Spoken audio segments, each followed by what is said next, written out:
Mesdames et messieurs, bonsoir. Vous êtes les bienvenus dans ce journal, dont voici le sommaire. Fin des travaux de la grande commission mixte de coopération Guinée-Burkina.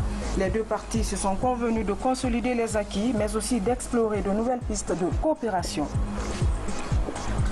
Le projet de construction du sanctuaire marial de Bofa traîne toujours. 34 milliards de nos francs sont déjà investis dans ce chantier. Commémoration aux îles de l'Os de l'anniversaire de la convention de cession entre la France et la Grande-Bretagne. En effet, il y a 113 ans que ces îles ont été cédées par Sa Majesté à la France.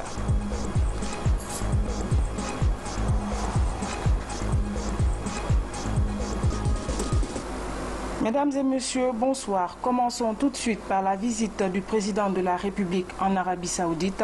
Professeur Alpha Condé a été accueilli à l'aéroport international de Riyad par les autorités saoudiennes. Au cours de son séjour, le chef de l'État sera reçu par le roi Salman Al Saoud. Les deux personnalités vont échanger sur plusieurs sujets d'actualité et des sujets d'intérêt commun. Nous y reviendrons. Et puis les échos de la grande commission mixte de coopération Guinée-Burkina qui vient de se tenir à Ouagadougou.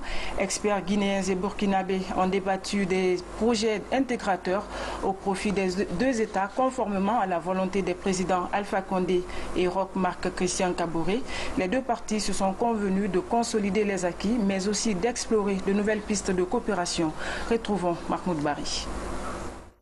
Au total, ce sont 10 accords qui ont été signés au terme des travaux de la deuxième session de la grande commission mixte de coopération entre la Guinée et le Burkina Faso. L'engagement des autorités des deux États à valoriser la coopération, consolider les acquis et tirer profit de l'intégration sous-régionale, les experts ont multiplié les approches pour prendre en compte les secteurs de défense et de sécurité, le développement scientifique et technique ainsi que social, les énergies renouvelables, la pêche continentale, les infrastructures maritimes et ferroviaires, l'administration du territoire et le commerce et l'autonomisation des femmes. Les cadres et experts ont retenu ces différents points pour l'intégration sous-régionale entre Burkina et Conakry. La commission mixte avec le Burkina Faso est un instrument pour raffermir les relations d'amitié et de coopération avec ce pays frère.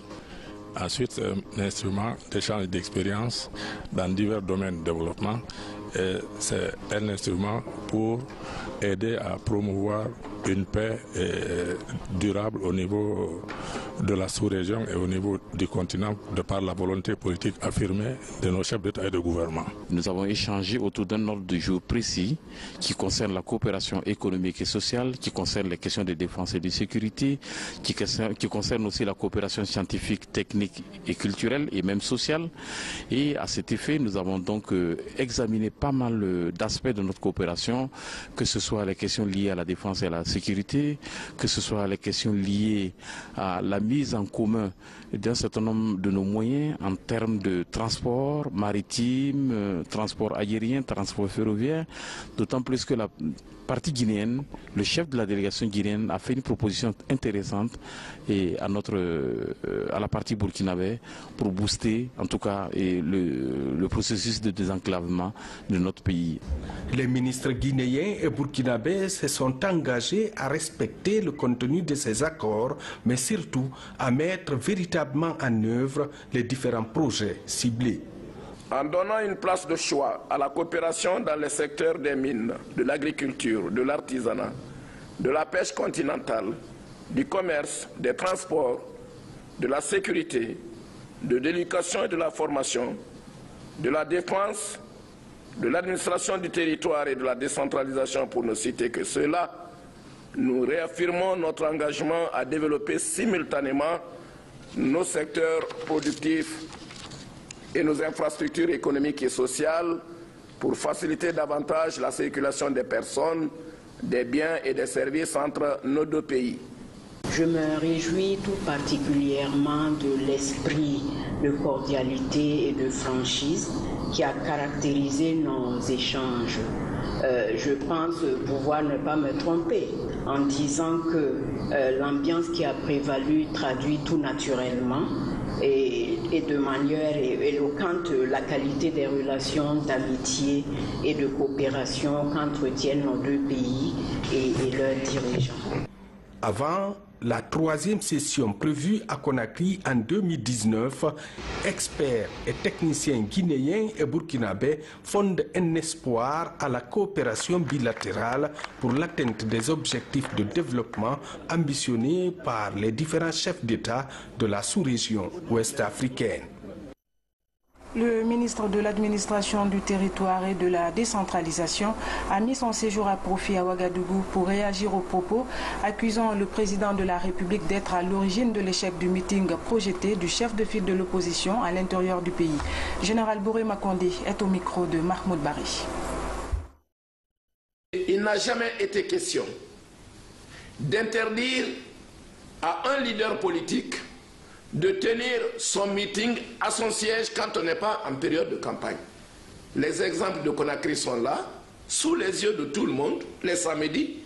Au siège, tout le monde fait sa réunion. Personne n'a jamais été empêché de le tenir. Si un leader se transporte à l'intérieur, il observe la même discipline que celle qu'il observe à Conakry.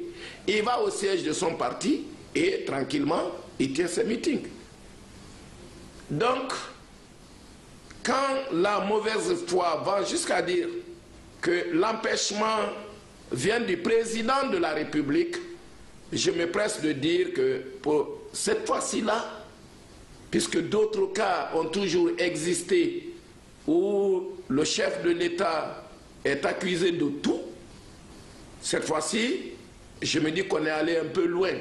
Et le président de la République ne gère pas ce dossier. C'est bien le ministre de l'Administration du territoire qui le gère et qui le gère de façon ouverte et transparente. Le président de la République n'instruit pas au préfet, au gouverneur, au sous-préfet. Non. Il instruit le ministre de l'Administration du territoire quand c'est nécessaire et ce dernier répercute les instructions au niveau de qui de droit. Mais jamais le chef de l'État ne nous a appelés pour transmettre à un quelconque gouverneur, préfet ou sous-préfet l'attitude à adopter par rapport à la tenue d'un meeting d'un leader, qu'il soit un leader du pouvoir ou de l'opposition. C'est connu, les règles du jeu sont connues et bien maîtrisées par les administrateurs. J'attends que ceux-là qui ont colporté cette information m'indexe l'administrateur territorial qui aurait dit à monsieur le chef de file de l'opposition ou à un autre leader, n'est-ce pas, du jeu politique guinéen, voilà, le président nous a dit de ne pas faire ceci ou de faire cela. Quand j'en aurai les preuves matérielles suffisantes, les sanctions qui s'imposent à l'encontre de la personne qui aura été indexée ne se feront pas attendre. Et puis, le ministre de l'Administration du territoire et de la décentralisation est arrivé en début de soirée à Bamako, où doivent se tenir les travaux de la grande commission mixte de coopération. Déjà, Général Bouré Makonde a été reçu par son homologue du Mali, en attendant le lancement des travaux entre experts guinéens et maliens. Un mot d'économie, des agents de passation des marchés publics renforcent leurs capacités en matière de procédure d'attribution des chantiers d'intérêt public. En effet, plus de 20% du produit intérieur brut des États sont consacrés aux chantiers d'intérêt public selon les spécialistes. Plus de précision avec Amadou Touré. Le constat des spécialistes révèle que plusieurs projets de développement échouent à cause de la non-maîtrise des conditions de passation des marchés publics. Conséquence, sur le terrain, le retard dans l'exécution de certains chantiers d'intérêt public. Le constat interpelle l'État qui initie la formation des agents de passation des marchés de plusieurs services publics. Le domaine des marchés publics, comme je l'ai présenté, on fait face à beaucoup de problématiques quand il n'y a pas une professionnalisation ou au minimum une compréhension compétences dans le domaine. C'est-à-dire qu'il y a beaucoup de retard dans la réalisation des projets, il y a beaucoup de litiges dans l'exécution des contrats, on peut acquérir des biens qui ne sont pas de bonne qualité et donc là encore on dépasse les budgets, on dépasse les coûts. Alors en ayant des ressources compétentes, on va essayer de minimiser ces problématiques. Le projet est exécuté par CETIM International, une organisation non gouvernementale spécialisée en gestion des projets, management, passation des marchés, gouvernance publique et développement durable. 20% des PIB de tous les pays, imaginez combien de millions la Guinée a en termes, combien de milliards la Guinée a en termes de PIB par an. 20% des PIB donc passent par les marchés publics. Imaginez, je veux dire, le montant alors combien ça fait en termes de. Donc, si on veut développer le pays, ce sont les ressources qu'il faut utiliser rationnellement. Or, si on arrive à bien gérer les marchés publics, c'est qu'on va, nous les économistes, on appelle ça l'efficience. Donc, on va mettre l'accent sur l'efficience, ce qui fera qu'on pourra satisfaire le maximum de besoins des populations en utilisant le peu de ressources. À ce jour, ce sont 370 agents de passation des marchés publics accrédités sur le continent. Un exemple de marché public, le projet de construction du sanctuaire marial de Bofa. Les travaux lancés en 2012 traînent toujours. Le bureau d'études du projet parle d'un montant de plus de 34 milliards de nos francs déjà investis dans ce chantier. Malgré tout, l'aménagement de ce site religieux n'est toujours pas achevé. Le constat avec Bernard Tonguino. Sanctuaire marial de Bofa. Depuis 2012, les travaux d'aménagement et de modernisation de ces sites religieux ont été lancés sous financement du gouvernement. Après 5 ans, voici l'état d'avancement du chantier. La construction des gradins au compte du deuxième lot du projet enregistre une lenteur, alors que le délai initial d'exécution des travaux prévoyait 24 mois. Ce retard-là est dû au manque de financement. Comme vous le voyez si bien, l'entreprise est en train de s'emmerder pour pouvoir trouver des financements pour satisfaire les besoins des chrétiens. À l'approche du pèlerinage national 2017, des ouvriers s'activent sur le chantier. Les travaux de charpente se poursuivent, mais la toiture ne sera pas achevée avant l'arrivée des pèlerins le 4 mai prochain. L'entreprise a pris un engagement tout récemment par rapport aux préparatifs de l'arrivée des pèlerins. Donc, comme vous le voyez, nous avons quand même, l'entreprise avait pris l'engagement de faire la toiture provisoire au niveau de l'hôtel. Et là, déjà, nous avons fini. Il reste maintenant à mettre les bâches. Et nous sommes en train aussi de nettoyer maintenant tout le gradin. Et ça aussi, pratiquement, d'ici le soir, nous avons terminé ça. Au sein de l'église bénéficiaire du projet, plusieurs fidèles souhaitent enfin voir le site inauguré. Nous avons beaucoup d'inquiétudes à propos de l'achèvement de sanctuaire marial. Évidemment, il y a beaucoup d'efforts qui sont fournis parce que cette fois-ci, les pèlerins qui sont là sont nombreux. Il faut les habiter. Près de plus de 20 000 personnes. Il faut couvrir. On est obligé de chanter les bâches encore. Cette année, nous souhaitons que le sanctuaire soit couvert parce que les gens ne peuvent pas être. Il peut y avoir la pluie. Il fait aussi extrêmement chaud à Bofa. Donc voilà nos inquiétudes. Dans quelques jours, ce site va accueillir des milliers de fidèles pèlerins venus de tout le pays et de la sous-région. Des fidèles qui devront encore se contenter de prier sous les tentes. Car comme vous le voyez derrière moi, le chantier de construction du sanctuaire marial de Bofa est encore loin d'être achevé. La 9e Assemblée générale du programme de renforcement des capacités de la jeunesse se tient à Kindia. Dans la ville des Agrumes, plus de 150 organisations de la société civile guinéenne et française débattent autour des dynamiques à soutenir par le PROJEG qui est dans la dernière phase de son programme. Compte rendu, Makale Souma, Alia Kamara. Le PROJEG a démarré sa dernière phase en 2016, un dernier triennal qui envisage de préparer les dynamiques au retrait du programme. Il va donc réduire les appuis ponctuels au profit de l'accompagnement des dynamiques volontaires. Il est important aujourd'hui que l'ensemble des organisations et des représentants de ces organisations prennent conscience que chacun va avoir à travailler à cet accompagnement, à réfléchir, à construire des dynamiques entre les organisations de la société civile, à réfléchir à poursuivre les dynamiques engagées avec les pouvoirs publics guinéens et puis à imaginer, à construire de nouveaux partenariats avec d'autres organisations, peut-être avec d'autres bailleurs. Le projet compte construire des partenariats avec d'autres structures telles que le PACV. Les deux structures ont décidé de mettre en synergie leur expertise puisqu'elles sont toutes les deux dans des phases de désengagement et de pérennisation. Le PACV est un levier dans la mise en œuvre de la politique de décentralisation et de développement local du pays.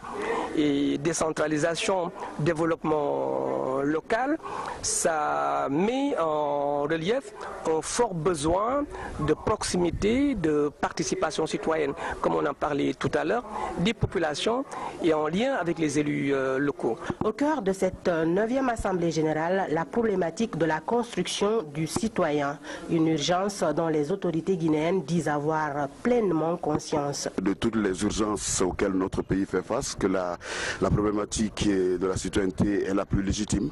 Et aujourd'hui, il n'y a qu'à regarder notre société, on se rend compte qu'effectivement, c'est un aspect extrêmement important auquel nous devons tous nous attacher si nous voulons faire avancer le pays, parce que nous pensons que toutes les politiques de développement, aucune politique de développement ne sera pérenne si elle ne s'appuie pas sur des citoyens responsables capables de porter le développement et de s'intégrer dans cet espace national. La société civile doit faire preuve d'exemplarité. Pour cela, des politiques leviers sont visées. Il s'agit des mines qui représentent plus de 20% du PIB et qui constituent le deuxième employeur après la fonction publique avec 150 à 300 000 emplois. La transparence des ressources publiques à travers le contrôle citoyen de l'action publique et enfin la jeunesse à travers l'appui des candidatures indépendantes des jeunes et des femmes aux élections locales. Autre lieu, autre rencontre. Il s'agit des acteurs du développement local de la ville de Kankan qui se sont concertés récemment pour mieux comprendre les mécanismes de la planification à la base. Une formation dont le thème portait sur le guide méthodologique deuxième génération actualisé. Nous y reviendrons plus en détail avec notre reporter Fodé Bangali Fofana. Dossier santé, avec le lancement ce lundi à Koya de la campagne nationale de vaccination contre la rougeole, plus d'1 million d'enfants sont concernés dans 21 districts sanitaires du pays. L'opération va durer 7 jours. Reportage Sori de Kera. Âgée de 13 mois, Bintou Kamara reçoit sa dose de vaccin contre la rougeole ici dans la commune urbaine de Koya. Comme elle, 1 413 autres enfants âgés de 6 à 59 mois sont concernés par cette campagne de vaccination. Ils sont repartis entre 21 districts sanitaires du pays qui connaissent encore des cas de rougeole. La rougeole, une des maladies à potentiel épidémique qui retiennent encore l'attention du ministère de la Santé et ses partenaires. On a commencé par les régions de Zérékoré, ensuite Conakry, et les 21 districts qui restent encore à couvrir vont se faire. Et nous invitons tous les parents, toutes les autorités et tous les acteurs où qu'ils soient pour venir participer massivement à cette campagne de vaccination pour renforcer l'immunisation de nos enfants. Les stratégies que nous recommandons sont d'abord une forte mobilisation sociale. Nous demandons également aux équipes de vaccination de respecter rigoureusement la micro-planification qui a été arrêtée afin qu'aucun enfant ne soit laissé de côté. Selon l'Agence nationale de sécurité sanitaire, 5 370 cas de rougeole ont été notifiés dans le pays en 2017. 20 personnes en sont décédées et seulement 9 cas confirmés sont hospitalisés de nos jours dans les formations sanitaires. Justement, à Koya toujours, les agents de santé renforcent leurs compétences pour mieux faire face à certaines pathologies. Une formation avait été organisée pour les seniors dans ce sens et ce matin, les juniors aussi se sont retournés sur les bancs. Une initiative du ministère de la Santé et de ses partenaires qui vise à perfectionner la gestion des structures sanitaires de l'intérieur du pays. Les 72 heures du livre ont coïncidé cette année avec le lancement de l'événement Conakry, capitale mondiale du livre. Durant 3 jours, les écrivains guinéens et d'ailleurs étaient tous mobilisés pour rendre la fête belle. Conakry, capitale mondiale du livre, c'est aussi un rendez-vous des hommes de lettres, des espaces d'échange et de partage d'expériences. La cérémonie a été présidée par le Premier ministre chef du gouvernement. Reportage Adi Kamara. Pendant que la Guinée continue à résonner au son de Conakry, capitale mondiale du livre, les lampions s'éteignent sur les 112 heures du livre chez nous. Le livre facteur de rapprochement des peuples et des communautés. C'était le thème phare de cet événement culturel à dimension internationale. Ici, dramaturges, comédiens, libraires, bibliothécaires, éditeurs et autres écrivains étaient mobilisés pour réaffirmer leur engagement à promouvoir l'écriture et la lecture. Occasion aussi pour le Premier ministre Mamadou Yula de revenir sur les valeurs essentielles de la lecture. Je tiens à remercier Sansi et toutes ses équipes pour le travail formidable qu'ils font depuis quelques années et qui aujourd'hui se traduit par cet honneur fait à la Guinée, par tous ceux qui sont ici avec nous. Et cette année, comme on l'a dit, cet événement avait comme invité un pays frère et ami, le Sénégal, avec le livre. On peut partir de n'importe quel point pour arriver partout où on souhaite arriver. Parce qu'avec le livre, on a un horizon qui est ouvert, qui est infini. On peut rêver, on peut aller partout avec le livre. Le livre étant un outil formidable pour la promotion sociale, économique et culturelle d'un pays, les initiateurs des 112 heures du livre en Guinée ont jugé utile de procéder à la remise des satisfecits aux acteurs qui participent activement au développement et à la promotion du secteur du livre dans notre pays. Poursuite donc des activités de Conakry, capitale mondiale du livre. Plusieurs exposants sont au rendez-vous. Parmi eux, des artistes plasticiens et sculpteurs. Ils ont rendu hommage aux hommes de lettres et autres personnalités qui se sont illustrées dans les œuvres littéraires. Moussa Bangoura. En plus de l'exposition de livres, ce rendez-vous culturel mondial connaît la participation des associations d'artistes évoluant dans le domaine de l'art classique. Ce groupe d'artistes plasticiens, par exemple, expose des portraits en peinture et en statuettes. L'ISAG rend ainsi hommage aux écrivains et autres personnalités qui se sont illustrées dans le domaine de la littérature. Nous participons avec cette manifestation pour Conakry, capitale mondiale du livre, avec les portraits des écrivains. Donc les membres de notre association, ils ont fait les portraits en peinture et en sculpture d'écrivains actuels qui sont en train de vivre et de créer en Guinée. Nous pensons qu'il faut toujours commencer par le commencement parce que quand on regarde les autres pays occidentaux, ils sont tous évolués par l'écriture, par la création de la peinture, de sculpture, tout ça. Et comme nous sommes à l'ouverture dans le monde entier, nous sommes là pour recevoir, pour dire à ce monde que nous avons quelque chose à nous et nous avons encore notre culture pour nous et nous avons des écrivains qui ont écrit des choses qui ont servi du monde entier et voilà, nous rendons l'hommage à ces écrivains. Ici, le génie créateur de ce sculpteur guinéen met en exergue le désir d'apprendre à partir du livre. Nous avons fait une statue du livre et du lecteur. C'est une invite de la population de la Guinée à la lecture. C'est les mêmes œuvres avec les bouquins, avec l'invite. Parce que là-bas, je dis, c'est l'apprenant, c'est l'intellectuel, c'est le chercheur. Tout au long de l'événement Conakry, capitale mondiale du livre, ces artistes plasticiens charment les visiteurs à travers leurs créations multiples et diversifiées. Commémoration aux îles de l'Os de l'anniversaire de la convention de cession entre la France et la Grande-Bretagne. Il y a de cela 113 ans que ces îles ont été cédées par Sa Majesté britannique à la France en échange de Terre-Neuve au Canada. La Guinée, la France et la Grande-Bretagne se sont retrouvés récemment pour restituer l'histoire de la colonisation sur ces îles, mais surtout voir comment valoriser les vestiges qui s'y trouvent. Abdoukarim Kamara. Aux îles de l'Os, les traces de la colonisation. Ici repose depuis 1912 le Waliou de Gomba, décédé en détention dans cette cellule du pénitencier de Fotoba. À quelques mètres de la tombe, la présence des drapeaux guinéens, français et britanniques rappelle le passé de l'île.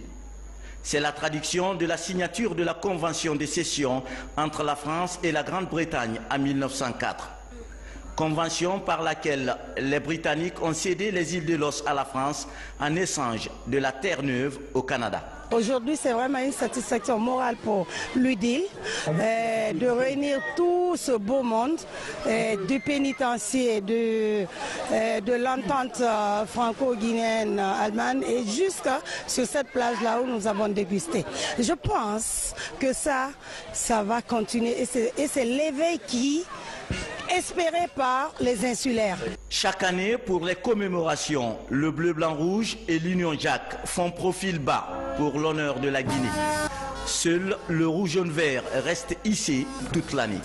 Je suis content que les drapeaux guinéens étaient levés, mais je suis là pour trouver une opportunité d'aider les gens de l'île de Fotoba. Tous ces événements, l'un dans l'autre, vraiment constituent des choses très importantes dans l'histoire des îles de Los. Monsieur le gouverneur de la ville de Conakry, qui une fois de passage aux îles ici, a été fortement impressionné par la présence de ces vestiges ou bien de ces symboles culturels historiques. Donc nous entendons vraiment les valoriser, surtout sur le plan touristique. 113 ans après cette convention, nombreux sont les vestiges du joug colonial cachés dans toutes les îles de Los. L'Union pour le développement de ces archipels s'engage désormais à la mise en valeur de ces sites touristiques comme le grand pénitencier de l'Afrique occidentale française à Fotoba. Et puis les échos du tournoi scolaire et universitaire qui se déroule au stade du 28 septembre. Cette deuxième journée a été consacrée à 3 disciplines sportives. Le condensé des matchs avec Makemed Ouzo.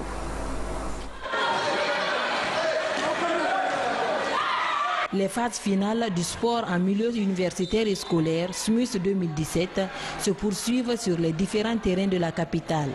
Au compte de la deuxième journée, 3 disciplines sportives ont été pratiquées. En basketball, série filles, Ratoma a battu Dixine avec 28 points contre 17. En série garçons, Matam a pris le dessus sur Ratoma avec 33 points contre 25. On écoute les conseils des entraîneurs, on se donne la passe, on joue ensemble, on fait tout, on ne se fâche pas. Même s'il y a des anomalies, on se parle et c'est fini. En handball, la formation de Dixine a mené son homologue de Matoto 20 points à 0. Et Matam a dominé la formation de Ratoma sur le score de 29 à 27 points. Je suis content pour notre victoire. Je remercie vraiment notre coach qui a pu gérer notre match afin d'avoir la victoire. Ce défaite m'a vraiment touché. D'une part, il y a nos amis qui ont joué sur nous. Avec le coaching aussi, il y a beaucoup de choses sur nous. En football, la formation féminine de Zérékoré s'est imposée sur le score de 2 buts à 1. En série garçon, l'équipe de Matoto a éliminé son homologue de Zérékoré au tir au but, 6 contre 5. Pour le moment, l'engouement est à la dimension de l'événement et aucun incident n'a été signalé. Voilà, mesdames et messieurs, c'est la fin de ce journal. Merci à vous tous de l'avoir suivi. Bonne suite de programmes télévisés, bonsoir et à demain.